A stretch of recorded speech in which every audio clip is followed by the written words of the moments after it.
Start. उपाध्यक्ष महोदय, वित्त मंत्री को देश की आर्थिक स्थिति और निर्धनता के संबंध में जितनी जानकारी प्राप्त होती है उतनी किसी अन्य मंत्री को संभव नहीं होती। बजट बनाते समय वैसे तो बजट में आय व्यय का ब्यौरा होता ही है, लेकिन मूल रूप में देश की आर्थिक नीतियों में किस प्रकार का परिवर्तन हो तथा किस मार्ग पर वह देश को चलाना चाहते हैं, सरकार का लक्ष्य क्या है, इन सब नीतियों का बजट में विवरण होता है।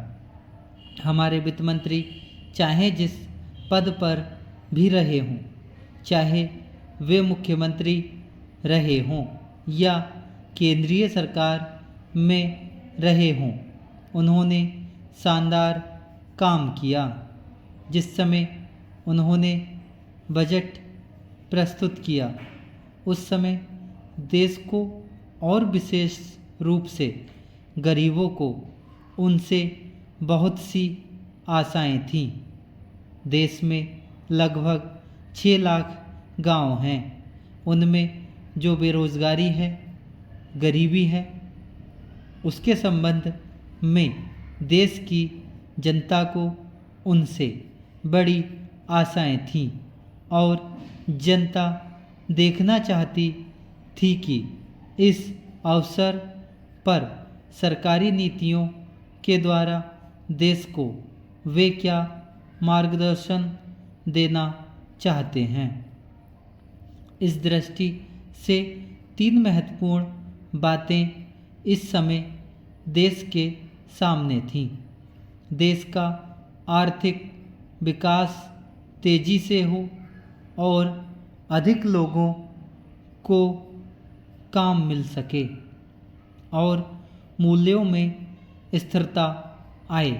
जहाँ तक इन 3 उद्देश्यों का संबंध है, हमने देखा कि उस ओर कुछ प्रयत्न हुए हैं।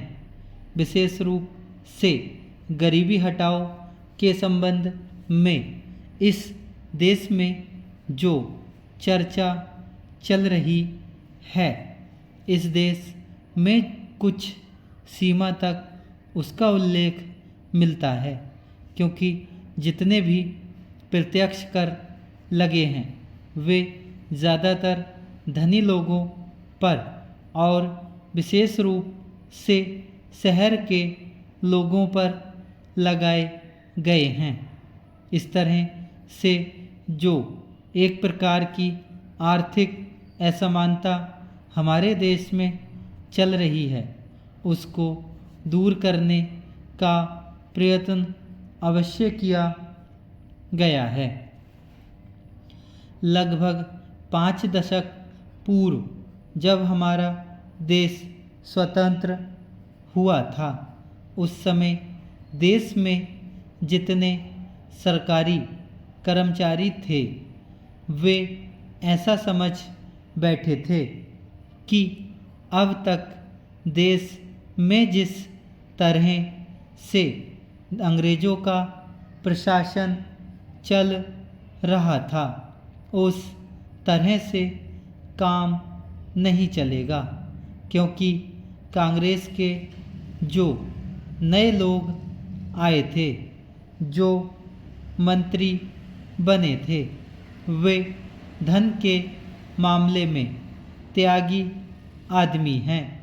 धन से उनको मोह नहीं है, लेकिन बाद में उन्होंने देखा कि हमारे मंत्री लोग भी उसी तरह से शानदार जीवन पसंद करने लग गए जिस तरह से अंग्रेज करते थे।